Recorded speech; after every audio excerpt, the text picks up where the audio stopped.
Takže dobrý večer. Opäť pri komentátorskom kresle Samuel Novák alias Cristiano Ronaldo.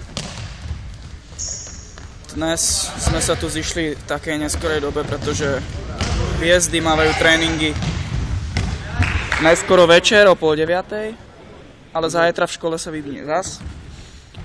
Teraz hraje Alchem a my, Ľubočani.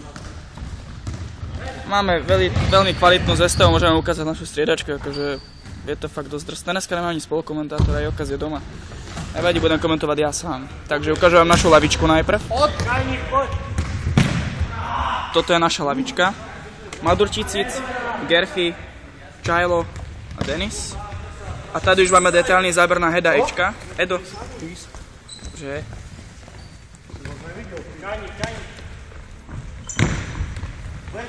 Pozor. Rastík, môže sám. Rastík. Tam to bolo strategicky dobre prerušené.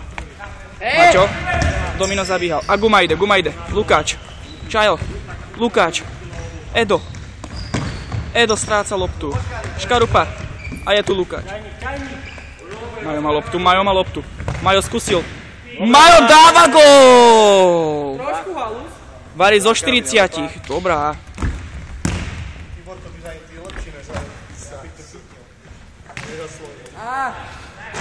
Koľko je to, vedeme? Vedeme. A ne, na chvála. Teď vám nevím, no. Koľko? Budeme čo hrať, aby hrať 4-2. Tady vidíte Škariho, Suárez. Je to akože dosť... Až sa čas stopuje, nebojte sa. Teraz vám môžem objasniť situáciu kvôli mne, takže ja som zranený hráč, nemôžem ani trénovať, takže preto tam nejsom, ale keby ste ma chceli vidieť, stačí ma poprosiť a môžem vám natočiť video. To hovorím ja. A Madunka sa zasmiel. Môžem vám ukázať jeden rozhovor s Madunkou, dokiaľ máme čas. Takže vítam v mojom štúdiu a kresle Ferčiho Madunku. Madi? Dobrý večer. Madu, prosím ťa, báva ťa títo tréningy takto za Alchemem večer? Títo tréningy majú vážne úroveň, pretože hráme lepšiu ligu ako Bazilej. A keď je to takto, tak si myslím, že sme sa stále zlepšovať mali, aby sme aj na ďalší rok mohli Manchester posunúť tam, kde teraz hrá vlastne tú zákopnícku ligu. Dobre, čo sa týka budúceho roku, budúcej sezóny druhej polovičky, je to taká jedna otázka.